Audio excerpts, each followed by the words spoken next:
데살로니가 교인들이 살았던 1세기는 기대 수명이 한 30살이었다고 그래요. 자연히 데살로니가 교회 교인들도 빈번한 죽음 가운데서 처해 있었는데, 그들에게 오늘 바울이 뭐라고 말합니까? 우리 13절 말씀을 같이 한번 읽겠습니다. 자, 13절입니다. 시작. 형제들아, 자는 자들에 관하여는 너희가 알지 못함을 우리가 원하지 아니하노니 이는 소망 없는 다른 이와 같이 슬퍼하지 않게 하려 함이라. 아멘. 여러분, 13절 말씀을 우리가 잘 이해를 해야 되는데, 죽음에 대해서 슬퍼하지 말라, 그렇게 쓴 게 아니에요. 교인들 중에 자기가 좀 믿음이 있노라고 하면서 장례식에 가서 슬퍼하고 또 울고 있는 그 유가족들에게, 집사님 왜 이렇게 믿음이 없어? 아니, 천국에 가는 거 좋은 건데, 왜 그래? 믿음 좀 있어, 믿음 좀 있어. 이렇게 말씀하시는 분이 있어요. 가서 그냥 한 대 때려주고 싶어요. 네. 여러분, 슬픈 건 당연한 거예요. 죽은 사람, 내가 사랑하는 사람인데 왜 슬퍼하지 않습니까? 그죠? 예수님도 슬퍼했다니까요. 나사로가 죽었을 때 예수님이 어떻게 하셨죠? 울었어요. 잘하시네요. 요한복음 11장 35절, 예수께서 눈물을 흘리시더라. 왜 눈물을 흘리셨어요? 슬프니까. 사랑하는 사람이 죽으니까 슬퍼서 예수님도 눈물을 흘리셨다고요. 바울이 지금 말하는 게 뭐냐면, 죽음에 대해서 슬퍼하지만 신자는 슬픔으로 끝나서는 안 된다, 그 말이에요. 슬픔으로 끝나서는 안 된다. 뿐만 아니라 오늘 이 말씀 무엇입니까? 이와 같이 슬퍼하지 않게 하려 함이라, 슬퍼하지 않는 이유를 잘 알라라는 거예요. 슬퍼하지 말라, 그 말이 아니고, 너희들이 죽은 자에 대해서 슬퍼하지 말아야 될 이유를 좀 잘 알아라, 그 말이죠. 그렇지 않습니까? 공부해라, 그것도 중요하지만 공부할 이유가 뭔지를 가르쳐주면 더 효과적인 거예요. 공부해라, 그게 아니고 네가 공부해야 될 이유가 이것이다 라고 말할 수 있어야 되는 거죠. 오늘 본문이 그거예요. 왜 우리가 슬퍼해서는 안 되는가? 그 이유를 우리가 살펴봐야 되는 거죠. 두 가지를 바울이 말씀하고 있습니다. 첫 번째, 우리가 왜 죽음에 대해서 슬퍼해서는 안 되느냐? 따라합시다. 신자는 죽어도 다시 깨어나기 때문입니다. 네, 여러분 정말 믿으십니까? 네. 오늘 본문에서 죽은 자를 잔다 그랬어요. 자는 자들에 관하여는, 이 잔다라는 것이 죽은 자를 말하는 거죠. 성경은 신기해요. 죽음을 잔다 그렇게 얘기를 하는 거예요. 예수님께서도 나사로에 대해서 슬퍼서 우셨지만 나사로가 죽었다라는 소식을 들으실 때 뭐라고 말씀하십니까? 요한복음 11장 11절 말씀, 이 말씀을 하시네 또 이르시되 우리 친구 나사로가 잠들었도다. 나사로가 어떻게 했다고요? 잠들었도다. 그러니까 어떻게 해야 돼요? 깨우러 가야 되는 거예요.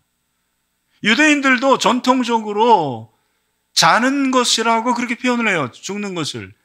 다윗 왕이 죽었잖아요. 열왕기상 2장 10절에 보니까 다윗이 그의 조상들과 함께 누웠다고 그랬습니다. 누워서 다윗성에 장사됐다. 그러니까 이 눕다라는 말이 바로 잠들었다라는 말이에요. 성경은 죽음을 잠이라고 얘기해요. 왜 성경은 죽는 것을 잠이라고 했을까? 그 이유가 뭘까요? 아마 여러분들 죽음에 대해서 생각해 보신 분들은 그 답을 쉽게 얻을 수가 있을 것입니다. 저는 하루 중에 제일 행복한 시간이 언제인지 아십니까? 네, 잠자는 시간이에요.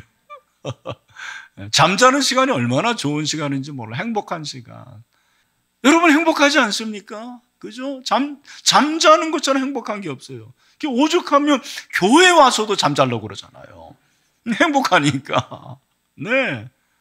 근데 여러분 생각해 보십시오. 만약에 내가 잠자리에 들었는데 깨어나지 못하는 것을 알았다고 그러면은 잠자는 게 행복할까요? 아니요. 전혀 행복하지 않는 거죠. 내가 잠자는 게 행복한 건 다음날 깰 수 있기 때문이라는 거죠. 일어날 수 있기 때문이라는 거죠. 왜 우리가 슬퍼해서는 안 되는가? 여러분, 죽음이 참 슬픈 일이죠. 하지만 성경이 죽음을 잠이라고 하는 것은 우리가 잠자지만 다시 깨어나기 때문입니다. 깨어난다라는 거예요. 일어날 수가 있습니다. 그것이 언제입니까? 바로 예수님의 재림이죠. 예수님이 재림하실 때 우리가 부활하는 것입니다. 그러니까 성경이 죽음을 잔다고 표현한 것은 우리가 죽지만 다시 깬다, 일어난다라는 것이죠. 죽은 부활의 생명으로 깨어나야 될 잠입니다. 다시 한번, 죽음이라는 것은 부활의 생명으로 깨어날 잠이라는 거죠. 여러분, 여러분의 사랑하는 사람이 지금 죽었습니까? 언젠가 그때가 주님의 재림 때 다시 깨어날 것을 믿으시기를 바랍니다. 14절에서 바울은 이 사실을 다시 한번 강조를 하고 있습니다. 우리 14절 말씀 같이 읽겠습니다. 시작.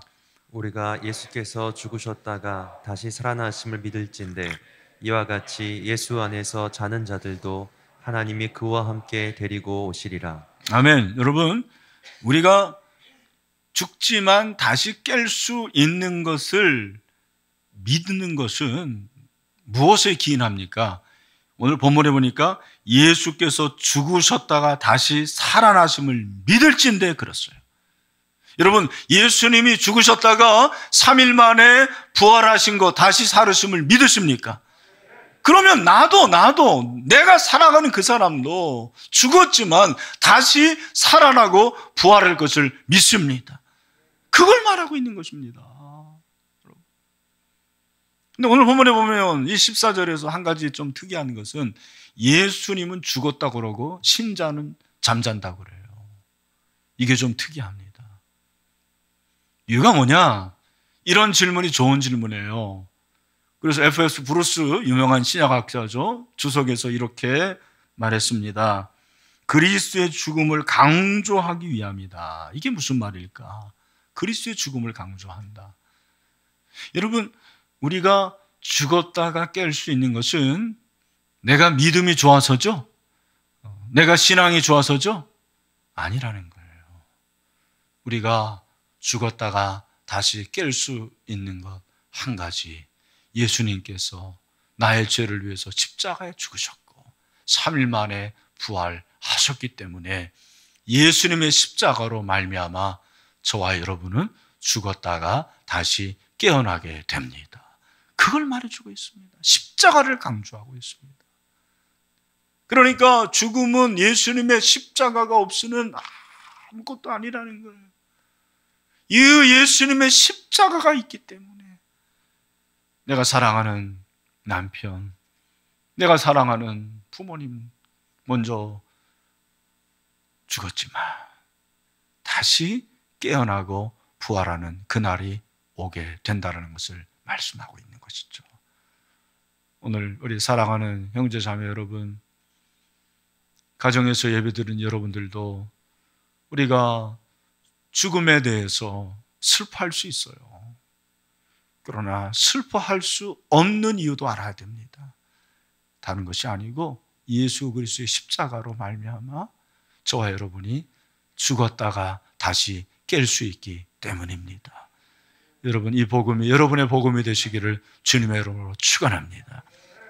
또 한 가지는 무엇입니까? 왜 우리가 슬프지만 슬픔으로 끝나서는 안 되고 슬픔의 이유를 알아야 되느냐? 우리가 왜 슬퍼할 수 없는 그 이유가 두 번째로 무엇이냐면, 따라합시다. 항상 주와 함께 있기 때문입니다. 뭐라고 했어요? 항상 주와 함께 때문이다. 그렇게 말씀하고 있습니다.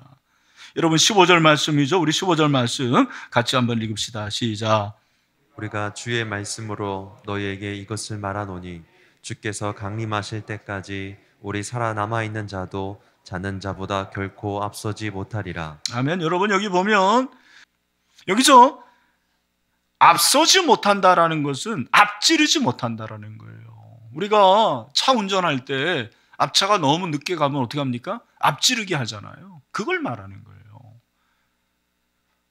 예수를 믿는 신자가 두 부류입니다. 예수 믿다가 죽은 사람이 있고 예수님 믿고 현존하는 사람입니다. 그러니까 데살로니가 교인들 지금 이 편지를 받고 있는 사람들은 둘 중에 어디에 해당되는 거예요? 후자죠. 예수님 믿으면서 살아있는 사람입니다. 그러니까 그 살아있는 그 신자들, 살아있는 신자들보다 죽은 자들이 앞선다. 그럼 뭘 앞서느냐? 그 앞서는 것이 뭔지를 16절 말씀이 우리에게 가르쳐주고 있는 거죠. 16절 뭐라고 그랬습니까? 다 같이 한번 중요합니다. 시작. 주께서 호령과 천사장의 소리와 하나님의 나팔 소리로 친히 하늘로부터 강림하시리니 그리스도 안에서 죽은 자들이 먼저 일어나고 15절 말씀을 조금 부연 설명하고 있어요. 여러분, 예수님이 재림하실 때는 어떻게 오시느냐? 오늘 본문에 보니까 호령 천사장의 소리, 하나님의 나팔 소리로 친히 하늘로부터 강림하신다. 그렇게 말씀을 하고 있습니다. 진짜 예수님께서 막 나팔 소리 빰빠밤 하면서 그렇게 오시느냐? 나는 그건 아니라고 생각합니다.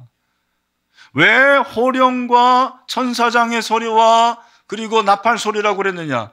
유대인들은 여러분 이 천사장이 7명이라고 그렇게 얘기를 해요.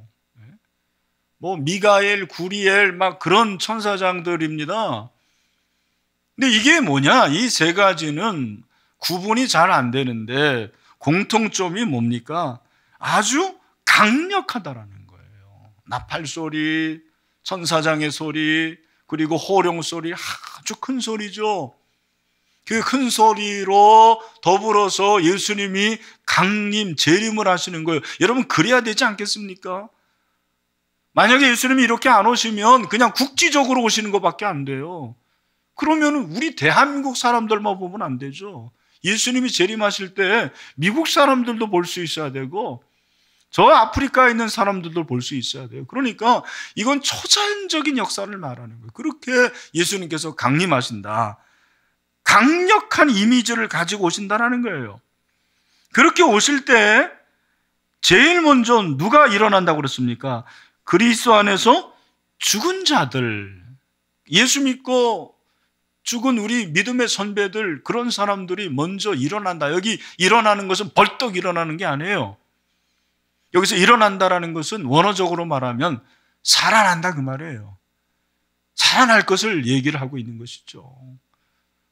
왜 사도 바울이 이 얘기했을까요? 데살로니가 교인들 중에서 어떤 생각을 가진 사람들이 있었냐면 이 사람들이 믿음이 좋았잖아요. 지금까지 우리가 살펴본 대로 믿음이 좋았는데 우리는 믿음이 좋아서 예수님이 금방 재림하실 텐데 그렇게 재림하시면 살아서 예수님의 영광을 보면은 얼마나 좋습니까? 그런데 같이 신앙생활하다가 먼저 죽은 그 김 집사님, 그 이장로님은 그 주님의 재림에 동참을 못한다고 생각을 한 거예요. 살아있는 신자만 그 영광을 볼 것이다. 그러니까 불이익을 당할 것이라고 생각을 한 거죠. 바울이 말하는 건 뭐예요? 아니다. 오히려 예수님 잘 믿다가 죽은 자들이 먼저 살아난다. 그렇게 말씀하고 있습니다. 이 살아나는 거, 이것이 바로 부활이죠. 이것은 육체의 부활입니다.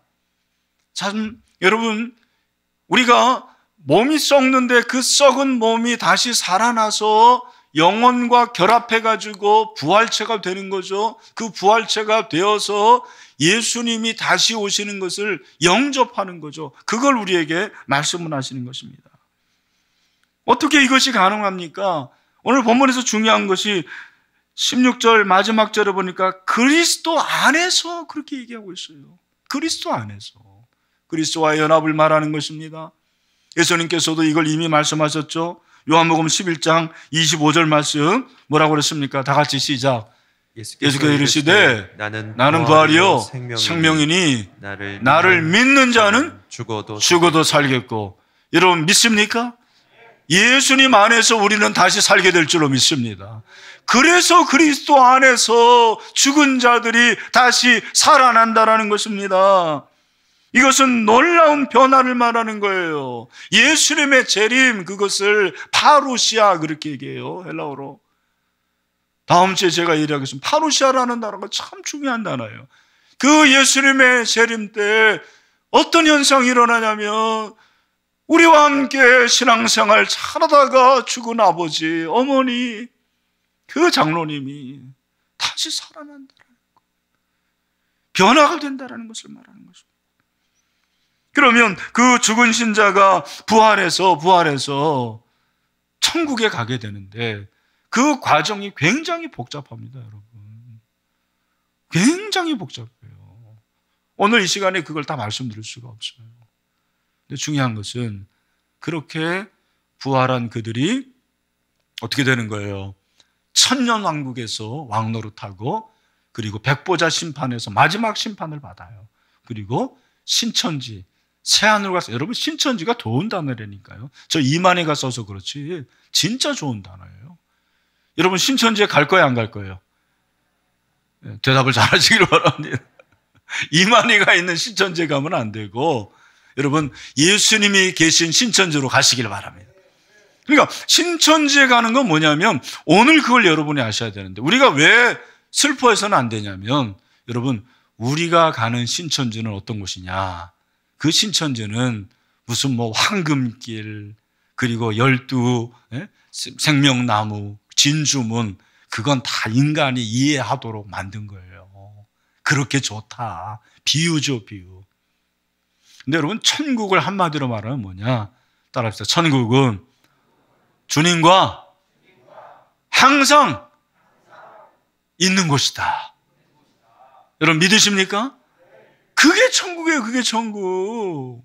그러니까 그 죽은 자들이 일어나서 천국에 가는데, 그 천국이 바로 예수님과 함께 있는 곳이죠. 17절 하반절, 우리가 항상 주와 함께 있으리라. 여러분 우리가 세상에 살면서 항상 주와 함께 있나요? 주님은 항상 우리와 함께 하지만 우리는 그렇게 살지 못합니다. 내 마음대로 살아가고 내 일 하느라고 바빠요.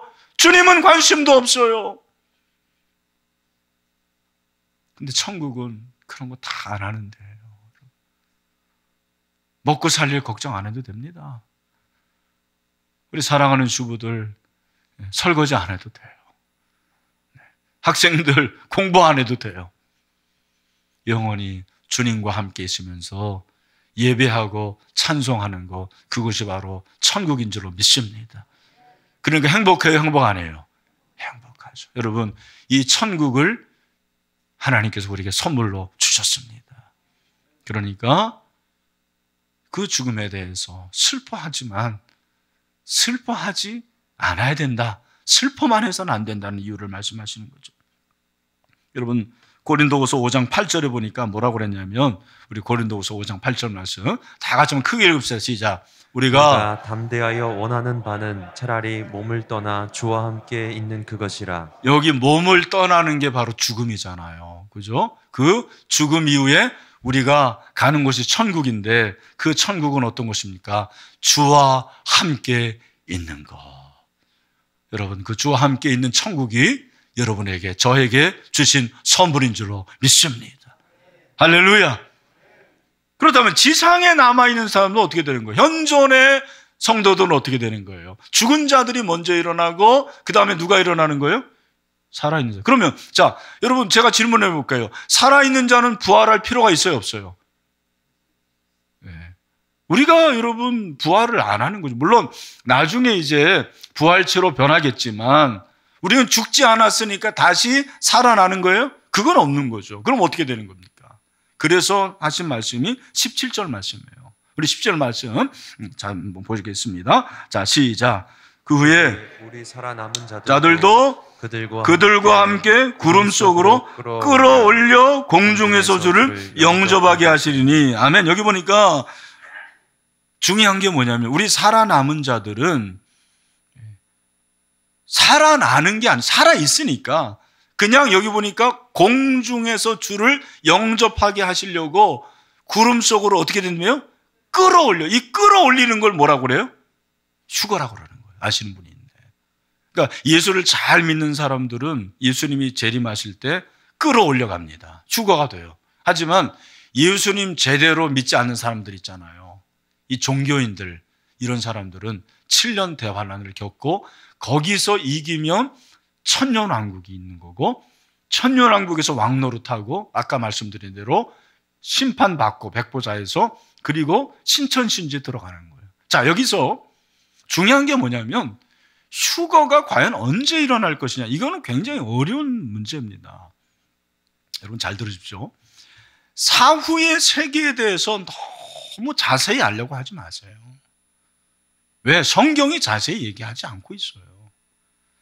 성경이 자세히 얘기하지 않고 있는 이 사후의 세계를 너무 강조하는 집단을 뭐라고 그래요? 이단이라고 그러는 거예요. 사후 세계는 중요한 원리만 알면 되는 거예요.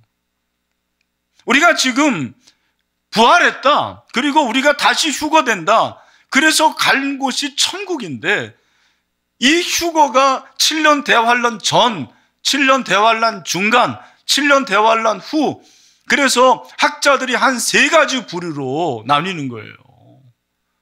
뭐가 옳으냐? 몰라요. 모릅니다.